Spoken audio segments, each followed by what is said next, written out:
All right, last one. Part three. One. What is it? Janet Jackson. Five.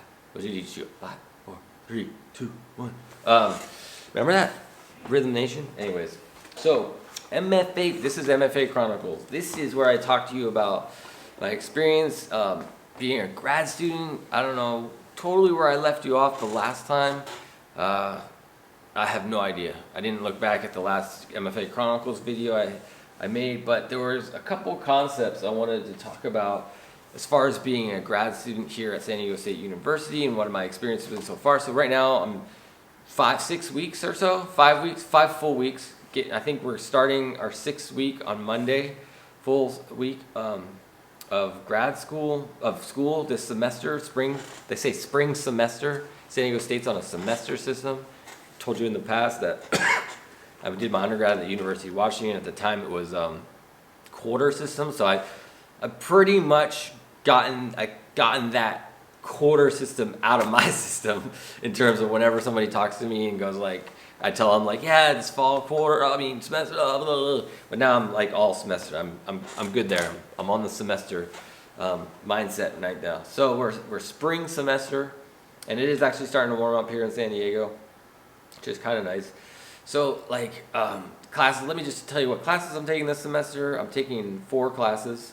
Taking typography 3, a woodworking class, essentially woodworking 2, but like typography 3 and wood 2 I'm taking since I'm a graduate student.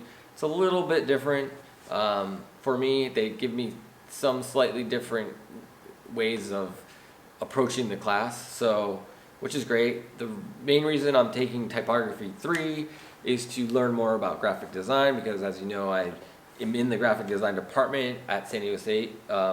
That's my head advisor is the graphic design department, and I wanted to just learn more about the language of being a graphic designer and being more hands-on with ideas. So like already I'm starting to get way more familiar and comfortable with Illustrator. I've always been pretty decent with Photoshop, but Illustrator is one I have never, really Adobe Illustrator, haven't spent a lot of time with. So I'm getting more comfortable with that, which is awesome. And then I want to just kind of learn more so that, you know, when I have a resume after I graduate here, depending on how I, put it on my resume, like MFA, San Diego State University focus in graphic design, I actually know what graphic design, like I know what, like if I could get a job in that field more, I'll feel more confident about, yeah, I can do this, I can lead people, I can talk about I know the language of what it means to be a graphic designer, so that's why I'm doing that. The reason I'm taking wood 2 is because, what I've been saying to everybody is like I was raised in the wood shop. My dad was a carpenter and woodworker, and so we always had a wood shop growing up. So the way I think about ideas, if I want to make something, I'm often thinking like, oh, I need to make a structure to hold this thing, but I don't have access, like I didn't have access to a way to make anything. So I just wanted to take a class in the woodworking department so that they all know me. I can go as a grad student. As a grad student, I'm allowed to use the tools in the wood shop while it's open studios. Like while I'm not taking a class, like if I was an undergrad, I could only use the tools in the wood shop if I was taking a class. So once I'm done this class, the next 2 years, I'll be able to use all the woodworking tools and that department and be able to make stuff that I need for ideas I have. And so that's the main reason I'm taking that class. So I'm really, it's all good. That's why I'm doing that. And I got 2 other classes. I'm taking a seminar class, which I can't remember the name of it, but if you watched any of my daily vlogs, it's the one when I'm reading, that's what I'm reading for. So whenever I'm reading in those daily vlogs and I'm mentioning about reading, I'm reading for that class. So it's a fair bit of reading, and we have to do what we call close reading notes every week. Like basically 1 page of full reading notes that we turn in every week. So it's a pretty focused kind of idea. And it's very like a lot of theoretical type of reading. It's very difficult for me.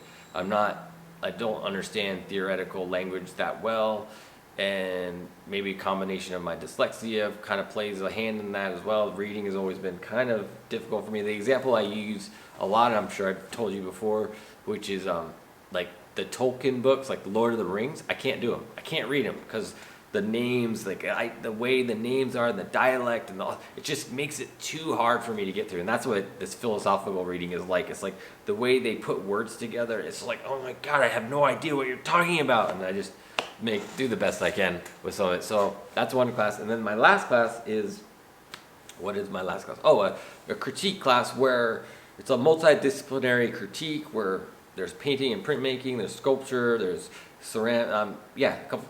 Is there ceramics? I don't know, but there's just multiple different departments in the school. Graduate students there's about 10 or 12 of us in this class, and we just every week we do some readings, which aren't nearly as difficult as the other class, and then we have a conversation on one day, and then on another day we have a critique of our work. So we sign up throughout the semester. I've already done one critique of my work, the drawings actually, and then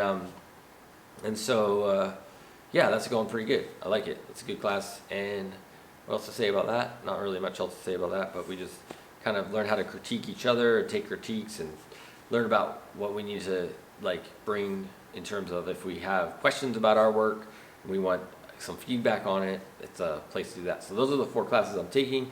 And then I have the student success fee, which I've told you about before, which is the grant money that as a student here at San Diego State University, by paying tuition, we're paying into a fund that then we as students can apply to use for a project. And I got awarded some money to do we decided to call it, or it's called Design Week, SDSU Design Week 2020. So that's going pretty good. Things are pretty much ready to go. We're at the stage of putting together our collateral stuff, all the promotional stuff. We got our website up, which I'll maybe throw on the screen here, but link up in the description of this if you want to check out. But yeah, so that's going pretty good. A lot less stressful than it was earlier, but things are going pretty good this semester. The one place that I'm kind of most apprehensive about at this moment is that seminar class I was telling you about. We have to write a 12-page paper at the end of the semester, and last semester I wrote a 12-page paper and it was like agony. So I'm just kind of trying not to psych myself out too much about how am I going to write 12 pages of something. It's just, oh my God, I'm just not my fan. So not a fan of that process so much. So that's how I'm taking the classes. That's what I'm doing class-wise. I'm looking at my notes here so I can talk to you more about what it feels like. So there's 3 notes I wrote down here. I really feel like at this point, being my second semester here at San Diego State University School of Art and Design, the focus as a graduate student here is really, and I think I've mentioned this before, but it's really not, it doesn't feel like it's about being productive and actually making work. I feel like the focus is about why you make your work, which makes a lot of sense. Maybe if I was looking at grad school for if I was looking into grad school for getting my MFA, and it was all possibilities were open, where I could go, every school that's available to me, I would go I'm going there. The only reason I'm going to San Diego State University is because my kids are in San Diego, and that's where I'm not trying to go anywhere else. I'm not trying to go anywhere else. I'm trying to be with my kids. So I just applied to grad school here, and so that's why I'm here. That's the main. So I've been learning about I had different expectations about what I thought I was gonna be like in many different ways. I had expectations for what I thought I was gonna be able to do while I was here, and the biggest thing was time management, which I've talked to you about before. It takes a lot of time to accomplish what you need to do for school. That trying to do extra stuff is really difficult. So the fact that I'm doing the daily vlogs and the daily drawings is pretty ambitious, but I've gotten into a good rhythm with it. So I'm glad for that. But this was required for the classes. It ebbs and flows. This particular week, it's actually been a pretty light week, which is good, but at times it kind of piles up and stuff.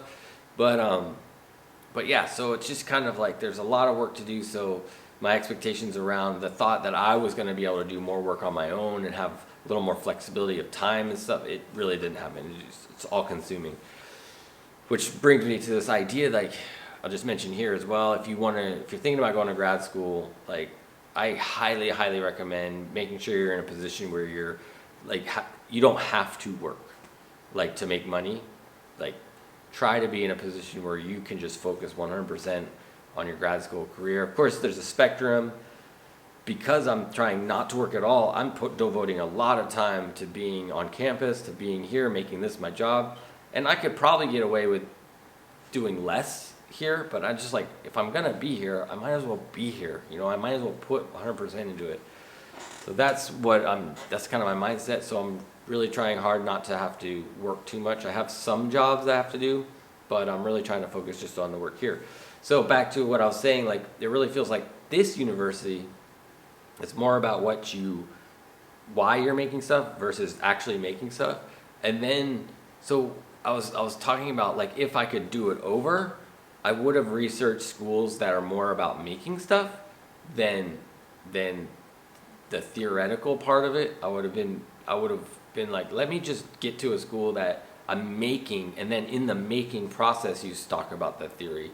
But they're separate so far here. There's like, you sit in a classroom, you read, you're not hands-on with stuff. You're just being theoretical, reading and doing that. And then you have other classes where you're making. Like I wish they were more combined together. I wish like you made things with ideas and premises and you worked with a professor or whatever. Like the seminar classes were actually physically making classes as well as the seminar. They're not just like, let's just read stuff and write a paper, which I get kind of, because you have to write your thesis, so you want to be ready to write that at the end. But I don't know, it's just not that fun, to be honest. It's not that fun to have to just sit around and read. I'd rather be making stuff. If I'm going to be spending my time doing stuff, I'd rather be doing it making. Which leads me to the next point I wanted to make. Like, if you're, based on my experience so far, and this could all change. I have 2 more years of this, and I could be like looking back at this video going like, yeah, that's what it felt like then, but it actually feels different now. So let's find out in a couple years, next year, in a couple years, what it feels like at that point. But right now, February 21st, 2020, this is what it feels like. It feels like if you are planning, if you want to get your higher education, or not higher, higher degree in art, and you are an active, productive maker right now, and you want a break from making, then this school would be a good school for you. Like if your number one focus is not making a lot of stuff, but you want to get a higher degree and you want to break from making, and you just want to talk about it, be more conceptual and theoretical about things, then this would be a great school to come to, in that idea. But yeah, and then I wrote down thoughts on SDSU, and I guess I just said all my thoughts on SDSU right now. I did that so far. So it's been, otherwise in general, I mean, you know, I'm here, I'm doing it, I'm sticking with it, I'm going to keep going through it all, and get to the end. This, like I said, I signed up for 4 classes this semester, and then I had 4 classes last semester. And the way that works with San Diego State is it's 60 credits total. So if you divide that up between the classes, all the classes are 3 credits. So it means it doesn't divide evenly. It doesn't divide evenly if you take 3 classes per semester. It's kind of the suggested load, so 9 credits per semester. So that means you have to add in 6 more credits. And so what I did was I lucked out and got 3 credits done my first semester, which happened just in a weird kind of way because of becoming a TA into the semester. And then this semester I decided, you know what, I'll just take my extra 3 this semester as well, so that next year and the year after, all I'm taking is 9 credits each semester and just kind of cruising through. And hopefully somewhere in there I'll teach a class or something, so that'll add into it as well, because that'll be like another class in a lot of ways.